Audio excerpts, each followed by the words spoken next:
एक नगर में एक महान तलवारबाज रहता था। उसके जैसा तलवारबाज उस पूरे नगर में तो क्या पूरे राज्य में नहीं था।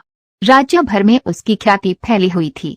अपनी तलवारबाजी के दम पर उसने अपने राजा को कई युद्धों में जीत दिलवाई थी, इसलिए सभी उसका बहुत सम्मान करते थे। समय बीतने के साथ वह वृद्ध हो चला था। वह नहीं चाहता था कि उसकी कला उसके साथ ही इस दुनिया से चली जाए, इसलिए उसने पूरे राज्य में ऐलान करवाया कि जो भी तलवारबाजी सीखना चाहता है वो उसके पास आकर सीख सकता है। राज्य के कई युवक उसके पास आए और उसके शिष्य बनकर तलवारबाजी सीखने लगे। वह भी अपनी कला के हर गुण अपने शिष्यों को सिखाने लगा।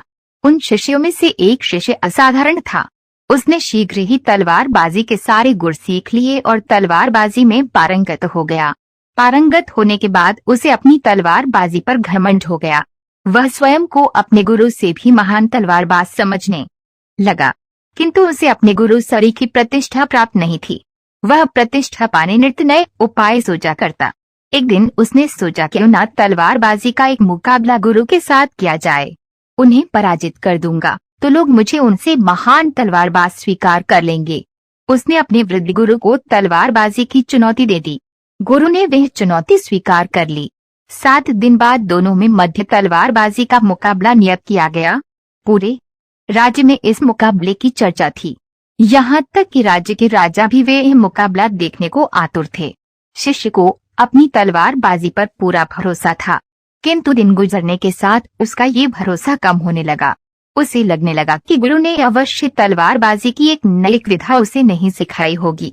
वह अपने गुरु पर नजर रखने लगा ताकि अभ्यास के दौरान यदि गुरु वह विधा प्रयोग करे तो उसे देखकर वह सीख सके। एक दिन उसने देखा कि गुरु कहीं जा रहा है। वह उसका पीछा करने लगा। गुरु लोहार के पास पहुंचा और लोहार को 15 फुट लंबी म्यान तैयार करने का आदेश दिया है। शिष्य ने सोचा अवश्य ही गुरु 15 फुट लंबी तलवार बनवाकर उतनी दूर से ही उसका सिर कलम कर देने की योजना बना रहा है। बिना समय व्यर्थ किए वह एक अन्य लोहार के पास गया और उससे 16 फुट लंबी तलवार बनवा ली। मुकाबले का दिन आया। गुरु और शिष्य दोनों एक दूसरे के आमने सामने थे। जैसे ही मुकाबला शुरू हुआ, गुरु ने म्यान से तलवार निकालकर शिष्य की गर्दन पर रख दी। उधर शिष्य म्यान से अपनी 16 फुट लंबी तलवार निकालता ही रह गया।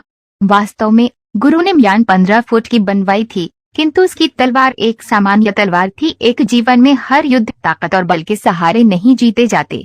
आत्मज्ञान और अनुभव के सामने ताकत और बल भी फीके पड़ जाते हैं। दो घमंड को कभी न कभी नीचा देखना ही पड़ता है। अपनी कला पर घमंड करने की बजाय उसे निखारने में समय लगाएं।